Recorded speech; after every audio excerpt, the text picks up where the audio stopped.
आपके हृदय में विराजमान भगवान श्री राम के चरणों में वंदन करता हूं। आदरणीय भक्तजनों, अभी तक आप सुन रहे थे वाल्मीकि जी द्वारा रचित रामायण का वो प्रसंग जब हम सब वाल्मीकि के आश्रम में पहुंचे थे। त्रेता युग की घटना है। वाल्मीकि जी के पास नारद जी मिलने आए हुए थे। नारद जी ने संपूर्ण रामचरित सारांश में वाल्मीकि जी को सुनाया। इसके बाद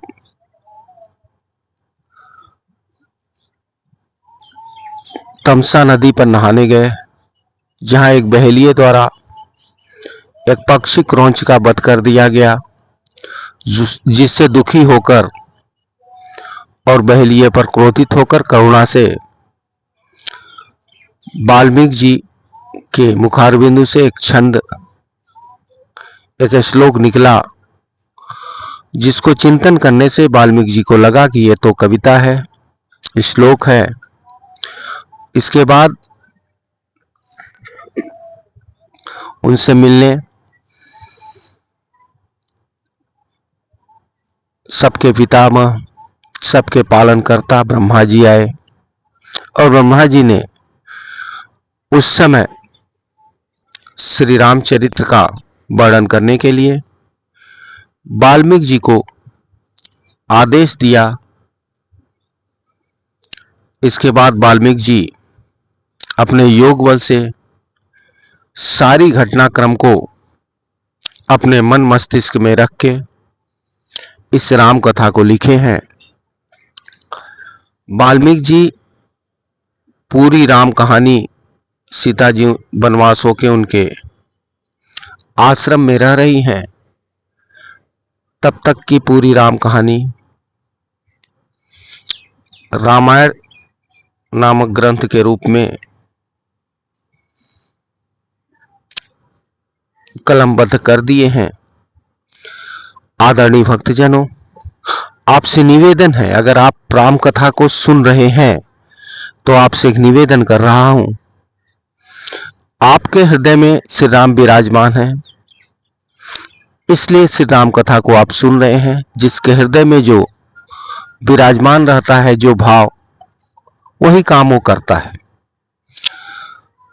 तो राम कथा को आगे ले जाने के लिए अगर फेसबुक में आप सुन रहे हैं तो इसको शेयर और लाइक जरूर करें।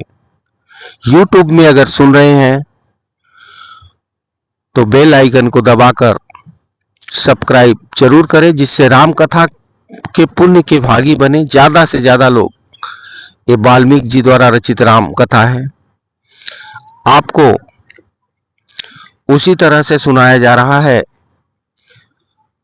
जिस तरह से राम कथा वाल्मीकि जी लिखी है।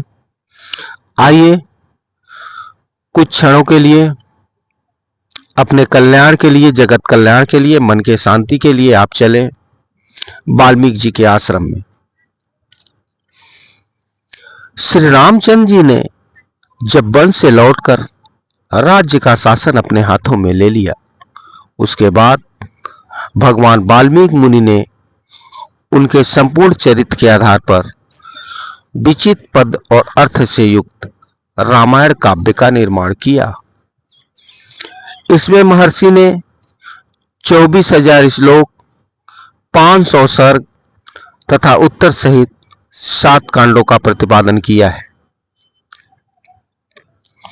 भविष्य तथा उत्तरकांड सहित समस्त रामायण पूर्ण कर लेने के पश्चात सामर्थ्यशाली महाज्ञानी महर्षि ने सोचा कि ऐसा कौन शक्तिशाली पुरुष होगा जो इस महाकाव्य को पढ़कर जन समुदाय में सुना सके।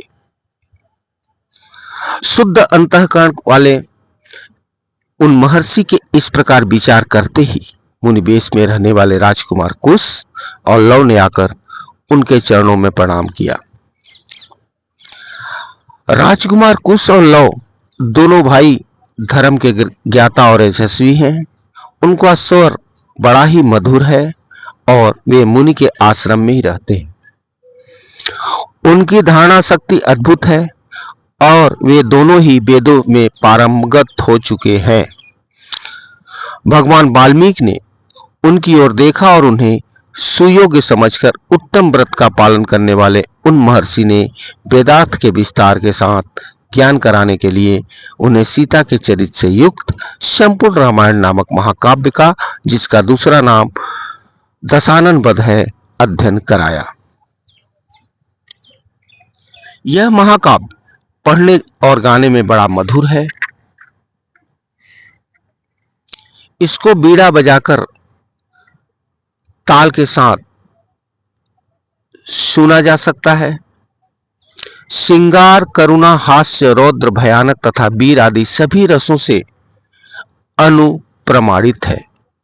दोनों भाई कुश और लव इस महाकाव्य को पढ़कर उसका गान करने लगे। महाकाव्य पूरी तरह से समझ के, पढ़ के, सभी रसों के साथ दोनों भाई उसका गान कर रहे हैं। वाल्मीकि जी के आश्रम की घटना है। सुंदर रूप और शुभ लक्षणों से उनकी सहज संपत्ति है। सुंदर रूप और शुभ लक्षण उनकी सहज संपत्ति है। वे दोनों भाई बड़े मधुर स्वर में वार्तालाप करते हैं।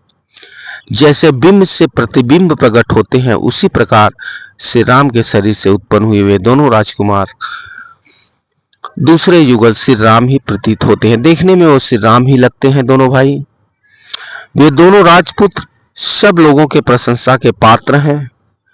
उन्होंने इस धर्मानुकूल उत्तम उपाख्यानम संपूर्ण काव्य को जिभाग्र कर लिया है। और जब कभी ऋषियों, ब्राह्मणों तथा साधुओं का समागम होता है, उस समय उनके बीच में बैठकर दोनों तत्वज्ञ बालक एकाग्रचित्त होकर रामायण का गान करते हैं।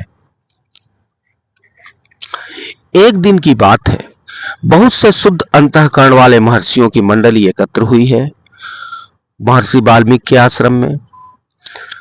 उसमें महान सौभाग्यशाली तथा समस्त शुभ लक्षणों से सुशोभित महान तपस्वी कुश और लव भी सम्मिलित हैं। उन्होंने बीच सभा में उन महात्माओं के समीप बैठकर उस रामायण महाकाव्य का गान किया।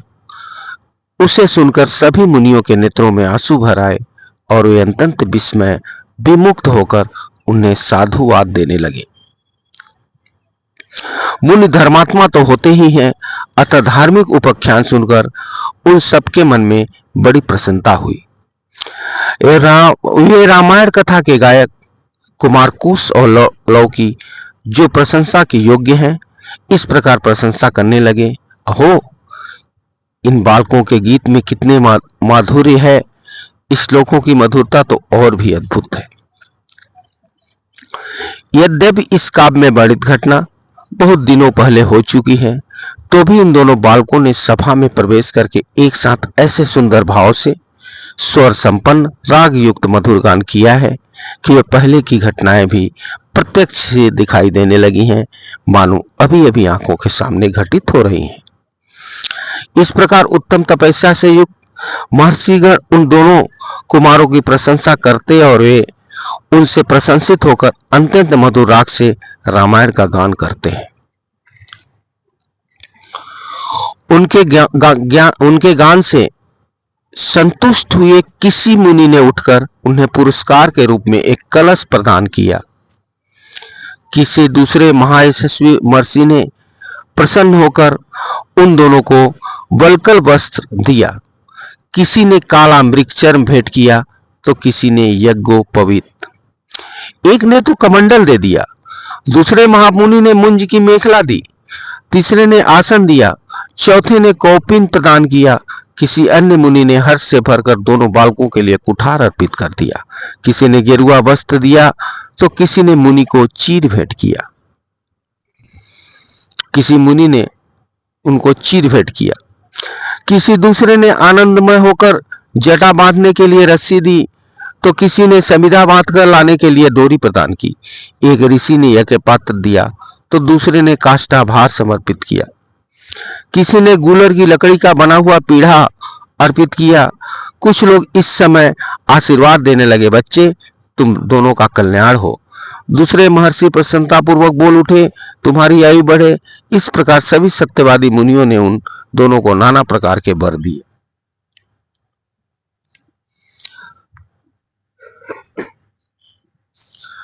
महर्षि वाल्मीकि द्वारा वर्णित यह आश्चर्यमय काव्य परवर्ती कवियों के लिए श्रेष्ठ आधारशिला है। श्री रामचंद्र जी के संपूर्ण चरित्रों का क्रमशः वर्णन करते हुए इसकी समाप्ति की गई है। संपूर्ण गीतों के विशेषज्ञ राजकुमारों, यह काव्य आयु एवं पुष्टि प्रदान करने वाला तथा सबके कान और मन को मोहने वाला मधुर संगीत है। तुम दोनों ने बड़े सुंदर ढंग से इसका गान किया है। एक समय सर्वत्र प्रशंसित होने वाले राजकुमार कुश और लव अयोध्या की गलियों और सड़कों पर रामायण के श्लोकों का गान करते हुए विचरण कर रहे हैं। इसी समय उनके ऊपर भरत के बड़े भाई श्री राम की दृष्टि पड़ी। उन्होंने उस समादर योग्य बंधुओं को अपने घर बुलाकर उनका यथोचित सम्मान किया। शत्रुओं का संहार करने वाले श्री राम सुवर्णमय दिव्य सिंहासन पर विराजमान हुए। उनके मंत्री और भाई भी उनके पास बैठे हैं। उन सबके साथ सुंदर रूप वाले उन दोनों विनयशील भाइयों की ओर देखकर श्री रामचंद्र जी ने भरत, लक्ष्मण और शत्रुओं से कहा, ये देवताओं के समान तेजस्वी दोनों कुमार विचित्र अर्थ और पदों से युक्त मधुर काव्य बड़े सुंदर ढंग से गाकर सुनाते हैं। तुम सब लोग इसे सुनो। ये कहकर उन्होंने दोनों भाइयों को गाने की आज्ञा दी। आज्ञा पाकर वे दोनों भाई बीड़ा के लय के साथ अपने मन के अनुकूल तार एवं मधुर स्वर में राग अल्पाते हुए रामायण काव्य का गान करने लगे। उनका उच्चारण इतना स्पष्ट है कि सुनते ही अर्थ का बोध हो जाता है। उनका गान सुनकर श्रोताओं के समस्त अंगों में हर्ष जनित रोमांच हो आया तथा उन सबके मन में आत्मा में आनंद की तरंगे उठने लगी। उस जन समुदाय में होने वाला यह गान सबकी स्वर्ण इंद्रियों को अत्यंत सुखद प्रतीत होता है।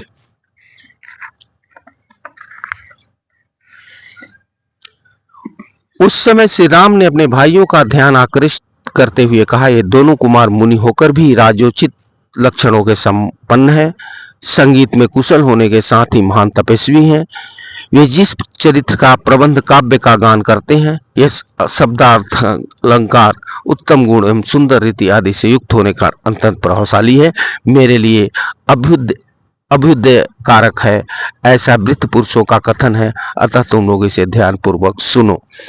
आदरणीय भक्तजनों, इस तरह से श्री राम कथा वाल्मीकि जी द्वारा लिखी गई और लव कुश के द्वारा सबसे पहले वाल्मीकि जी के आश्रम में गाई गई। इसके बाद कुश और लव भगवान श्री राम के आश्रम, भगवान श्री राम के राज्य में आकर उनके महल में इस कथा को गायन करने लगे। अब आगे आप सुनेंगे पूरी श्री राम कथा लव और कुश किस तरह से श्री राम के दरबार में गाए हैं। तब तक आपके हृदय में विराजमान भगवान श्री राम के चरणों को वंदन करते हुए अपने वाणी को विराम देता हूँ।